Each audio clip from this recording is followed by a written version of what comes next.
Welcome to the Good Vibe People Show, where we explore the leaders and shakers in the events and entertainment industry. Hey everyone, welcome to the Good Vibe People Show. My name is Sacha Jones. I am here today with John Lanthier, a multi-talented, multi-use artist that came here a couple of years ago from Montreal. John, welcome to the show. Hi, thank you very much for inviting me. So John, you have a few things going on. You have a few different projects, as much as you have your own different arts, but you also have Guitart, Hyperdoodling, even your own hallucinatorium, as you call it. So we'll definitely explore that. But you just have a show right now going on at Piranha Bar. Can you talk to us a little bit more about that? Exactly. Thank you. And the show will be there until March the 3rd, and it's like 30 small framed new paintings of mine that are all for sale. And these paintings are like, some of them new, but other ones are like 4 or 5 years old. And there's some like the first small doodles that I would make in bars, because I generally prefer to work on much larger paintings. So I would bring a small 6x6 piece of paper with me everywhere, and then I like watch the show and drink and draw, and a lot of them are hand portraits. So it's a collection of all those times that you went into the actual concerts and... Yeah. And like I have like, I think 1,000 or more. 1,000 or more? Yeah, I just put them in portfolio cases and started trying to frame them, because yeah, I'm worried like they get damaged, because it's been like 4 or 5 years and I just keep them in like stacks and stuff. But I bought 250 frames from China. That was a like nightmare, going through like customs and Alibaba and you know, shipping and stuff like that. But so do you do one a concert, or do you do a bunch? No, I just do yeah, as many as I feel like. A lot of them are hand portraits, and that's a series that I started in art school like 4 years ago, I think, 2015. And yeah, it's what I do is when I meet somebody interesting and I have a piece of paper, I ask them if they'd like a hand portrait, and nobody's really said no yet. Even though it is kind of intimate, but it's also kind of like personal and like familiar. Like it brings back memories. And is there a link with that? Like, what's your... So yeah, what I do is like I trace their hand and then try to capture their essence, I guess, like their soul, you know, in a like abstract psychedelic doodle, you know. And it's kind of trying to like reinvent the idea of portraiture, you know, boiling people's essence down to like just their face or their clothes, or, you know, right, what they look like. But that's not really a true portrait. They might look really beautiful, but they're a really terrible person on the inside. So how do you capture like a true portrait of like every thought and word they've said, or all the, you know, journeys they've made, or, you know, their friends? Like I don't know like what this person is, but, you know, I just sort of channel like, you know, and it comes from somewhere. It could be. And has it ever happened that you have some, you know, ones that are, like you said, darker souls or ugly inside that you... But... Or do you try to all put them in a... Some of them are strangers, and some of them are friends, and maybe they were friends then and they're not now, so like they evolve over time, you know. You never know, like somebody might become famous someday, or like I met Zombie Boy once at a bar, but I didn't know he was famous, and I just thought he like looked cool. He was like giving me a lot of attitude. And anyway, I traced his hand, and then he died recently, so I don't know, his hand is probably worth more than other people's, or like, I don't know, I'm not collecting them like Pokemon. It's just like sort of organic. Gotta catch them all. That happens. Right. It's just like an art school project. I started with like 20, and now I have like 1,000, so.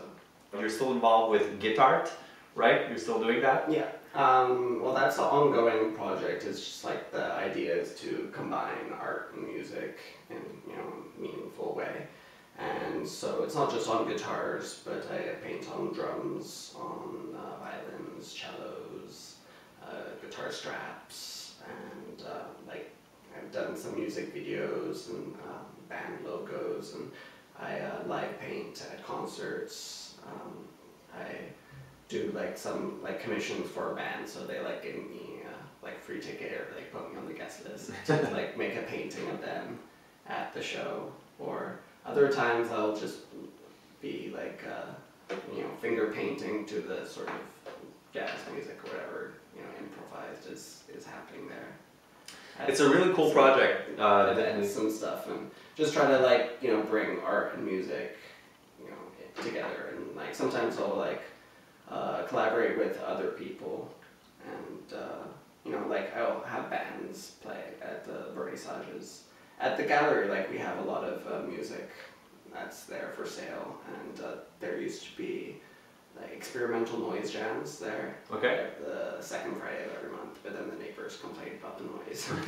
Too experimental? Yeah. They still play, but not at the gallery. But we recorded every one of the shows that were there, and like on camera. CD. Yeah, so yeah, you can cool. buy those there. They have some tapes too. So yeah, definitely something to check out. The Guitart, basically art on different instruments, and it kind of gives a soul to those instruments. I find it just does some very interesting, you know, works of art, because most people are so, you know, it's their guitar, their drum, whatever, is like their baby basically. So they do want to give, you know, that impression, or I guess that soul into that instrument. So you're kind of, do most people say I want something very specific, or they just give you the go ahead on? Some people do. Like one guy wanted a funkadelic guitar, so I looked at all their album covers, and like I listened to just the music that, you know, like would inspire me. So I was like just funkadelic on a loop for like the month, and I made a Pink Floyd guitar, and yeah, there was a band Cro-Magnon, like they made metal music, so I made like a metal guitar, just like black and red and white. And yeah, there were some drums that I painted. I was listening to a lot of drums there, so I don't know, I try to sort of turn the sounds into patterns, because like they are patterns, you right. know, like you can visualize it, you know, when you put the vibrations through the water. Right. You know. And is that kind of what you're trying to channel when you're putting together an art piece, or even not literally, but like, what is that mental thing where like all your senses are crossed, so you can like see color, synthesia. Right. Yes. And, yeah. like, Do you have? no, I don't. But sort of like I'm trying to force it. Right. You know, in a way, because I think that would be interesting. Definitely. So super cool. Another project that you're involved in is the hallucinatorium, or how do you call it? Hyperdoodling hallucinatorium. It's a hard one it rolls off the tongue. Talk to us a little bit more about that. So basically, it's where you live, right? Yeah, it's my home, but it's trying to treat it like a permanent installation or Gesamtkunstwerk. I have a hard time saying that, but it's like a total work of art. Right. Somebody made up that word, and they was in Germany, like the Bauhaus time, you know, and they were making these crazy apartments, like with cardboard constructions, or, you know, and the idea was that like the whole house, like the whole experience, it would be like an installation, you know, like a museum. So yeah, I covered all of the ceilings and all of the living room and the hallways with the collage, and my bedroom too, and all the walls are covered with paintings like there's no more space. every inch is covered with art. Yeah, pretty much, and then like I'm collaging in between. So, and then there's like a lot of small sculptures and posters and things that I like, and you know, it's like I don't want to like go like too like overboard, but you know, it's like finding the perfect home for like every your little object, you know, in my collection. You know, I have a taste for like you know, kitsch, you know, Dollarama crap. But then I like combine it, you know, together. Like I'll glue things together for like little jewels on them, or you know, make it, you know, weird or, you know, funky. Yeah. I got like a whole bunch of little plastic dinosaurs, and I'm gonna saw them all up and, you know, combine them to make one big one. What's your angle to it? So basically, when you create art, that's, you know, mostly psychedelic, the hyperdoodling. So when you start a piece of art, do you kind of just let yourself flow, or do you have some, you know, direction, especially when we're talking about psychedelic art, which is so, you know, detailed and, you know, so much stuff happening, very busy artworks. Can you kind of, you know, take us through the process a little bit? Yeah. Well, I try to improvise it very much, so I'll just try to be in the moment, and the doodling, like I don't plan it out like before. When I would make like hyper realistic or surreal art, I would like do a lot of preparatory drawings and look at references on the internet, and you know, I would have an idea in my head of what I thought like the finished piece should look like, and I would just work on one at a time and like obsess about it until it was finished, and then I would start a new one. But yeah, I evolved to like where now I work on like 1,000 or more like at one time, and then never ever done. Like all the ones on my walls at home, like I'm still working on them. Like all of these ones I started like even 10 years ago, and it's never finished. Yeah, what I was trying to say earlier, it's about like the process, not the product, you know. Really? Okay. And yeah, it's like I'd like to be able to paint on all of my surroundings. All of my paintings are around me all the time, so I can work on them. And I don't know if they're like good enough to sell. Maybe one day.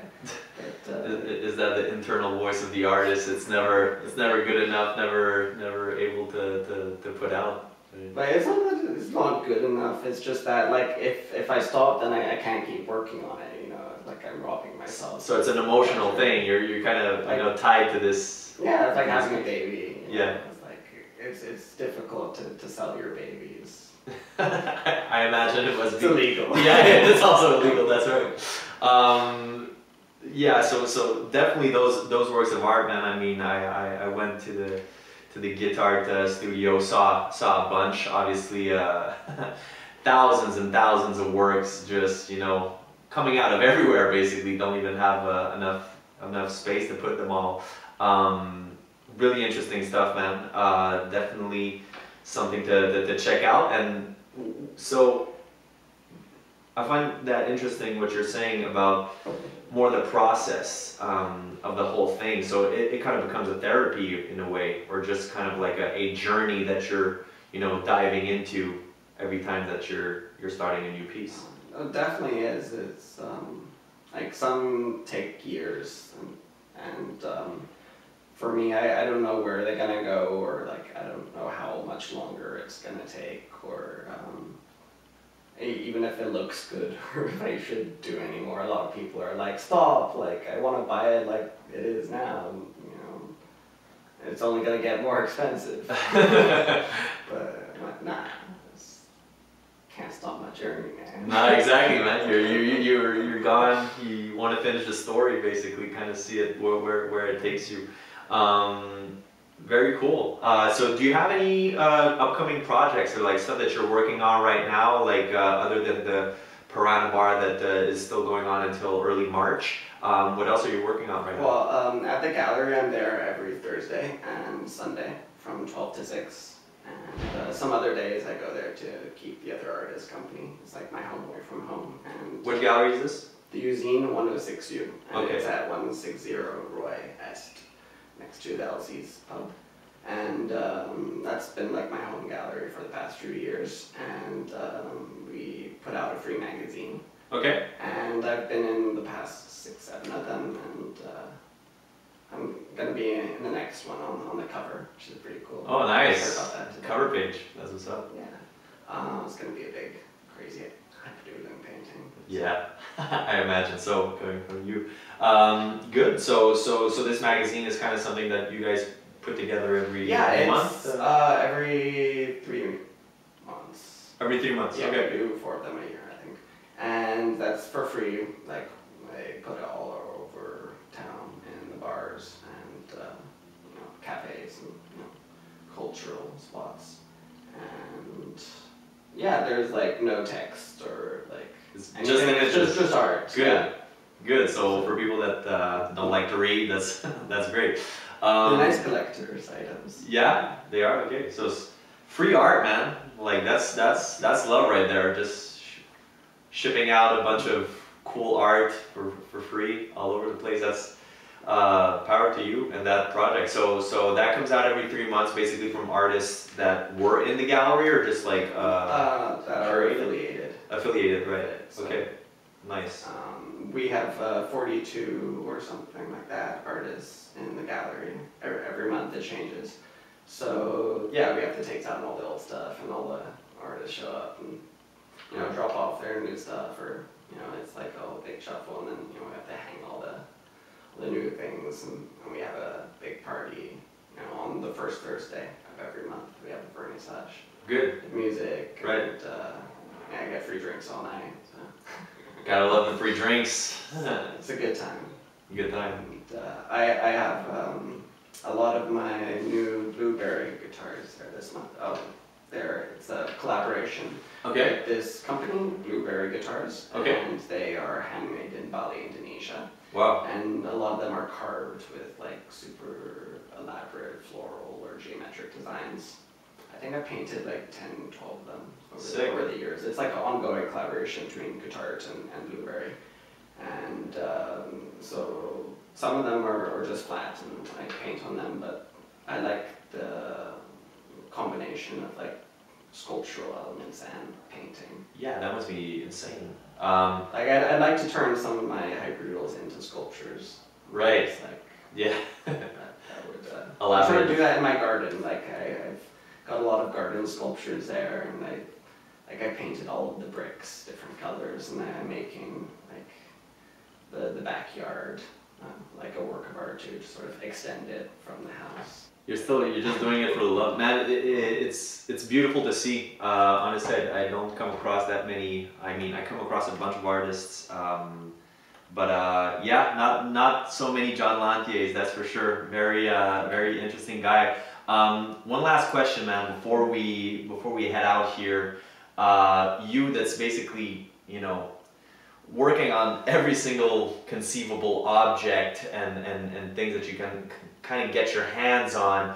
If you had tomorrow, somebody would come with infinite budget saying, we're giving you free reign on an artistic project. Do you have an idea of what you would put it on? What kind of project would you do if somebody would just say, John, go crazy? Well, I would maybe start a festival for art and music.